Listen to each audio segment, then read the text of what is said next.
The political landscape is bracing for a seismic shift as President-elect Donald Trump prepares to assume office.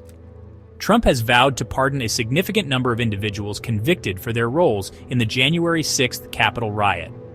This pledge, announced just days before his inauguration, has ignited a firestorm of controversy, splitting public opinion and raising profound questions about justice, accountability, and the very foundation of American democracy.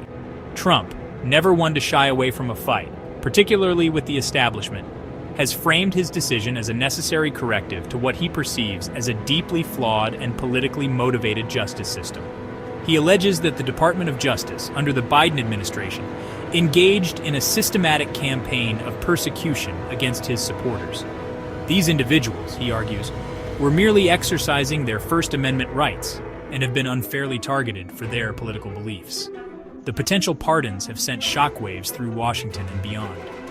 Critics, including many legal scholars and Democratic lawmakers, warn that such a move would set a dangerous precedent, undermining the rule of law and emboldening future acts of political violence.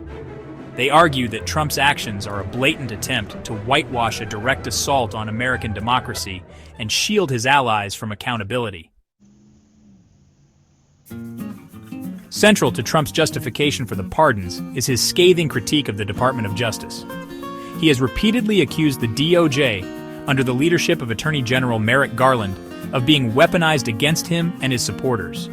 Trump points to the sheer number of January 6th related prosecutions, which he claims are disproportionate to the severity of the crimes committed.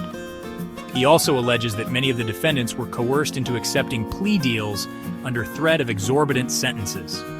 Fueling Trump's accusations are claims of inhumane treatment of January 6th defendants held in federal custody. His supporters have circulated reports of inadequate medical care, prolonged solitary confinement, and verbal and physical abuse by guards. These allegations, while disputed by law enforcement officials, have resonated with Trump's base, further solidifying their belief that the justice system is rigged against them. The Justice Department, for its part, has vehemently denied any wrongdoing, maintaining that all investigations and prosecutions have been conducted fairly and impartially. They emphasize that the events of January 6th were a grave threat to American democracy, and that those responsible, regardless of their political affiliations, must be held accountable. Amidst the swirling controversy, Vice President-elect J.D. Vance has emerged as a voice of moderation, attempting to navigate the treacherous waters between Trump's unwavering stance and the growing chorus of condemnation. While Vance has expressed support for pardoning certain January 6 participants, he has drawn a clear distinction between those who engaged in violence and those who were peacefully protesting.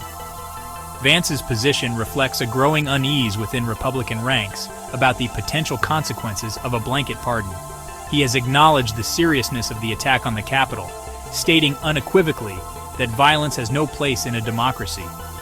However, he has also echoed Trump's concerns about potential overreach by the DOJ, emphasizing the need to ensure that individuals are not unjustly punished for exercising their First Amendment rights.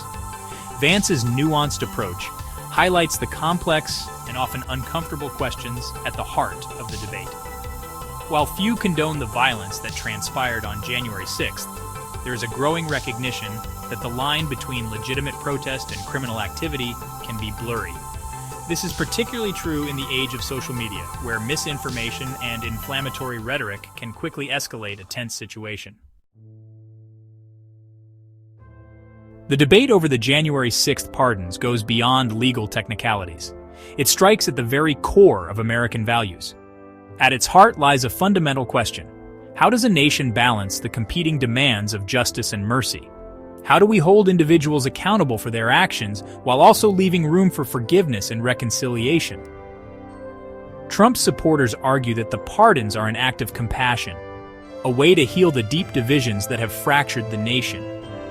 They believe that the January 6th defendants, many of whom are veterans or blue-collar workers, have already paid a heavy price for their actions and deserve a second chance. Opponents counter that granting pardons would be a grave miscarriage of justice. They argue that it would send a message that those in power are above the law, and that violent attempts to overturn election results will be tolerated. Such a precedent, they warn, would have dire consequences for the future of American democracy. As the nation awaits Trump's next move, one thing is certain: the debate over the January 6th pardons is far from over. It is a debate that will continue to rage long after Trump leaves office, forcing America to grapple with complex questions about justice, accountability, and the fragility of its democratic institutions.